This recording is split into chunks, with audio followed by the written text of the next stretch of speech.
Olá pessoal, vamos estudar um pouquinho a óptica. Tá? A óptica, na verdade, ela é o estudo da luz. Então a gente vai falar um pouquinho de todos os fenômenos relacionados à luz, tudo que está relacionado diretamente a fontes de luz, os aspectos luminosos, a direção que a luz toma.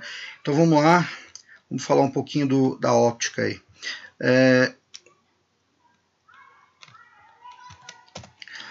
Primeiro que a gente tem que entender aí é o que é um espectro eletromagnético. Tá? O espectro, o eletromagnetismo, né, ele é as ondas que se propagam no espaço. Então a gente tem inúmeros tipos de ondas se propagando no espaço ao nosso redor e a gente não as vê.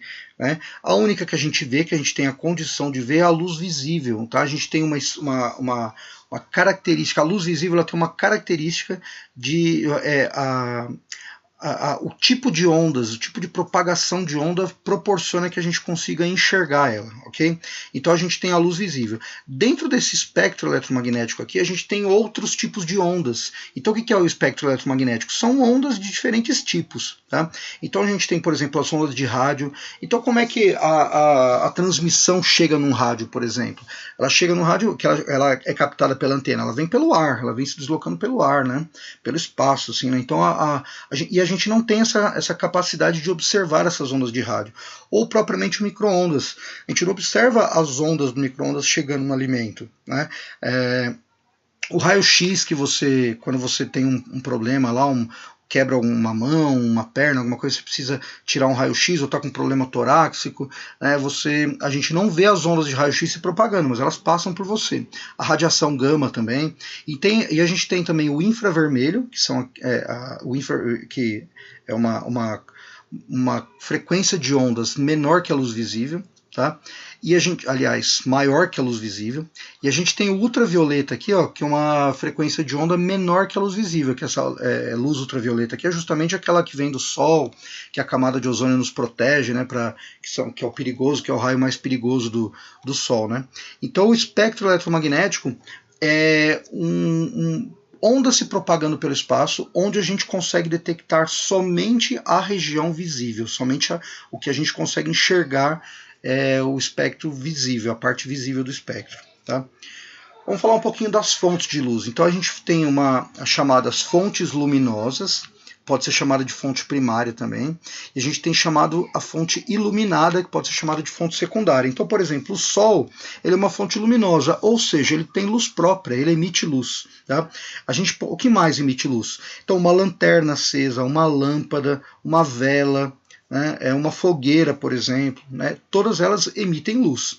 Agora a gente tem corpos que não emitem luz, eles refletem a luz, eles absorvem a luz. Então a Lua, por exemplo, a Lua não tem luz própria. O que é a Lua? O que é essa luminosidade da Lua aqui? É o reflexo do Sol batendo nela.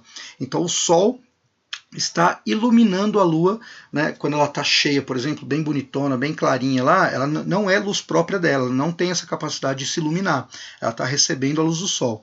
Então, o nosso corpo, por exemplo, o ser humano é uma fonte iluminada, a gente não tem luz própria, a gente não consegue iluminar um ambiente. Uma árvore, uma porta, qualquer material que receba a luz, um espelho, mas o espelho, ele pode direcionar a luz. Sim, ele direciona a luz, mas ele não tem a luz própria. Então a fonte luminosa é tudo aquilo que tem luz própria e a fonte iluminada é tudo aquilo que recebe luz. Tá? A gente tem 3 meios que são chamados de meios ópticos, que são os meios com que a luz se propaga, ou não, né, no caso do meio opaco. A gente tem o meio opaco, que é o meio que não deixa passar a luz. Por exemplo, uma porta, como eu já citei até aí, né? Uma porta, a luz não atravessa ela, ok? Ela é chamada de opaco. Aqui está um exemplo, aqui, ó. As setinhas aqui indicam como se fosse a luz chegando, né? A representação da luz. Um meio opaco aqui, ó, não deixa a luz passar para o outro lado, ok? A gente tem um meio translúcido, tá? O meio translúcido é aquele meio que você enxerga do outro lado, mas fica distorcido. Pode ser um plástico fosco, pode ser um papel vegetal, pode ser um vidro com insulfilme, um óculos de sol, qualquer coisa desse tipo é considerado um meio translúcido. Olha a representação aqui, ó. O raio de luz vem e ele sofre desvios, por isso que a gente vê tudo embaçado, ou mais escuro, ou distorcido, ok? Esse é o meio translúcido. E a gente tem ainda o meio transparente. O meio transparente é esse aqui, que a gente conhece bem, né, quando a luz passa perfeitamente. Então um vidro muito bem limpinho, né, ele é um meio transparente. O próprio ar é um meio transparente, claro, um ar poluído já começa a não ser tão transparente, né, mas o ar é um meio transparente, mas o vidro é o melhor exemplo deles. Um vidro bem limpinho é um meio transparente. Olha a representação aqui, ó, a luz vem, passa nesse quadradinho que representa como se fosse o vidro, e ela passa sem nenhum desvio, sem ser diminuída, tá? Esses são os meios de propagação que a luz tem. O raio de luz ele pode ser um raio convergente, tá? Ou um raio divergente. Por exemplo, o raio de sol, ou um raio paralelo ainda, né? A gente tem o raio paralelo, o raio do sol chegando aqui na Terra, eles chegam paralelos, um do ladinho do outro, tá? Quando passa, por exemplo, por uma lente, né, uma lente de uma lupa, por exemplo, né, quem já não brincou, né, de concentrar os raios de sol assim, num papel para tentar botar fogo nele, né, a lente tem a capacidade disso. Ela faz os raios juntarem aqui, ó, tá? Isso significam raios convergentes. E, por exemplo, o farol do carro, ele espalha a luz. Ó. Quanto mais distante tiver, maior a iluminação. Uma lanterna também faz isso. Isso são chamados os raios divergentes, tá? A reflexão da luz, ó. Aqui a gente tem um espelho, ó, aqui, ó, mostrando aqui o gatinho aqui bonitinho, ó, a gente tem um espelho plano, tá? O que acontece com o espelho plano? Ele reflete a luz perfeitamente, tá? Então aqui a luz bate nele e é refletida perfeitamente. E a gente tem espelhos que são chamados espelhos côncavos e convexos, tá? Pensa numa superfície de uma colher, por exemplo, né? Naquele abaulado da colher, uma parte dela é côncava, uma parte dela é convexa. Se a gente pensar, ó, aqui, ó, a parte de trás da colher, a parte de baixo da colher, né, ela é a superfície convexa aqui, ó. E a parte interna da colher aqui, ó, é a superfície côncava, tá? Então a parte que a gente guarda o alimento, que a gente coloca o alimento, aqui é a superfície côncava. Então a gente tem espelhos que refletem de maneira côncava e convexa. É bem comum isso em retrovisores de carro, porta de elevador, tem esses tipos de espelho que fazem essa distorção um pouquinho da luz para ampliar um pouquinho ela. Refração da luz. A refração da luz é quando a luz está se propagando. Aqui, por exemplo, uma lanterna está vindo pelo ar. De repente, quando ela entra na água, aqui ela sofre um desvio. Tá? A luz sofre um desvio na água, porque ela tem velocidade diferente na água. E o meio de propagação na água é diferente. Né? O ar é diferente da água. Ela sofre um desvio. Então, quando a gente observa, quem já não fez isso também, ó, colocar um lápis dentro da água e olhar para ele e falar assim, mas que estranho, né? Parece que o lápis está quebrado dentro da água. E quando você tira ele da água, ele volta ao normal. O que está acontecendo? O modo de luz que o lápis está recebendo, tipo como a luz está batendo no lápis dentro da água e fora da água é diferente, justamente por esse desvio da luz. A luz que bate aqui para a gente conseguir enxergar, a gente só enxerga os materiais que estão recebendo luz, certo? Se não tivesse luz batendo no material, a gente não enxerga ele.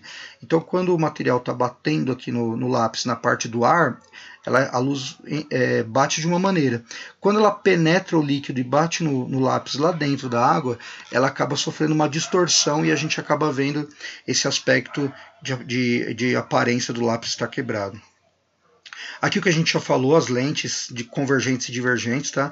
Então, por exemplo, as lentes de óculos ou lentes de contato, né? Para quem usa óculos, o que o óculos faz, né? As lentes do óculos, elas podem alterar a luz aqui concentrando elas, que são chamadas as lentes convergentes, igual uma lupa, né, como a gente falou da lupa, os raios de luz vêm, passam por uma lente aqui, se concentram em um determinado ponto, e elas podem também ser divergentes, ou seja, elas passam por um material aqui, né, pela lente, e elas são espalhadas aqui, elas vão cada vez mais para longe. Esse fenômeno aí é o que ajuda as pessoas a enxergarem, as pessoas que usam óculos ou usam lente de contato ajudam a enxergar os objetos com maior precisão, ok? Vamos entender um pouquinho como que é o olho humano. Aqui é como se a gente tivesse um olho humano em projeção bem alto, bem grande. Aí, ó. A gente tem a córnea aqui, ok? Onde é a frente do olho aqui, né? A gente tem a íris, que é essa região aqui mais secundária, e o cristalino aqui, onde a luz é passada por ele, tá? A luz ela é formada na retina, que é no fundo do olho, tá? Tem um local exato aqui para ser formado a luz, para ser formado a imagem que a gente enxerga, para que o nervo óptico que está aqui, ó, tá, ele consiga captar essa luz de maneira adequada e mandar para o cérebro codificar as imagens, a gente entender e fazer a leitura do mundo que a gente vive aí, né, das imagens. Quando uma pessoa tem um problema de visão, essa imagem aqui é formada ou um pouquinho mais para cá ou um pouquinho mais para trás. Na verdade, o que acontece com essa formação errada aqui? Acontece um problema na visão, que é uma visão mais embaçada, uma visão com mais uma deformidade no modo de enxergar. Por isso que é necessário colocar uma lente aqui, que é a lente de óculos ou uma lente de contato. O que essa lente faz? Ela faz uma distorção, né, da luz aqui, para que a imagem seja formada perfeitamente. Mais uma curiosidade, a retina forma a imagem de cabeça para baixo. Como a luz se propaga em linha reta, ela passa aqui, ó, imagina o desenho da árvore aqui, a pessoa está enxergando essa árvore. A hora que a retina capta a imagem aqui, ó, a luz se propaga em linha reta. Então, a parte de baixo aqui da árvore é projetada aqui em cima em linha reta e a parte de cima aqui é projetada embaixo, né? O nosso cérebro é que faz a decodificação e transforma a imagem na posição correta, mas a captação pelo olho é feita de cabeça para baixo. Vamos falar das eclipses agora. Os eclipses são fenômenos bem diretamente relacionados à luz mesmo. Ó. Então aqui a gente tem um eclipse da Lua, né? Quem já não viu o eclipse da Lua, a Lua fica toda escurinha. O que aconteceu? A Terra passou na frente, houve um alinhamento. Ó. Sol, Terra no meio e Lua aqui. Ó, tá?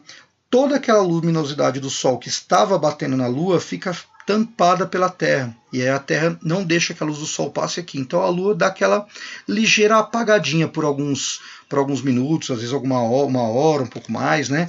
Então esse é o eclipse lunar, tá? Sol, Terra na frente dos dois e a sombra da Terra batendo na Lua aqui, ó, a Lua do lado, tá? Quando a gente tem um eclipse solar, é quando a gente tem Sol, a Lua no meio dos dois. Lembra que o lunar, a Terra está no meio dos dois. Agora a Lua está no meio dos dois.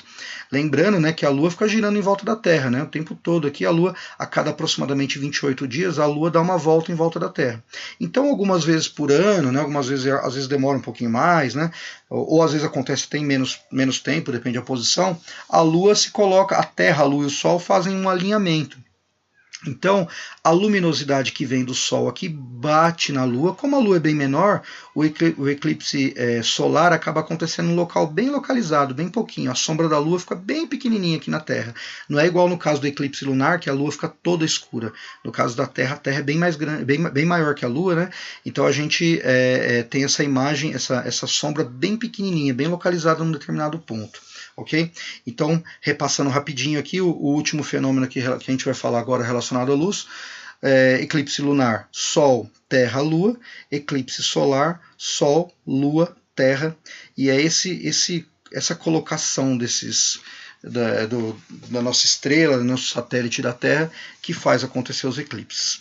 Ok? Até mais.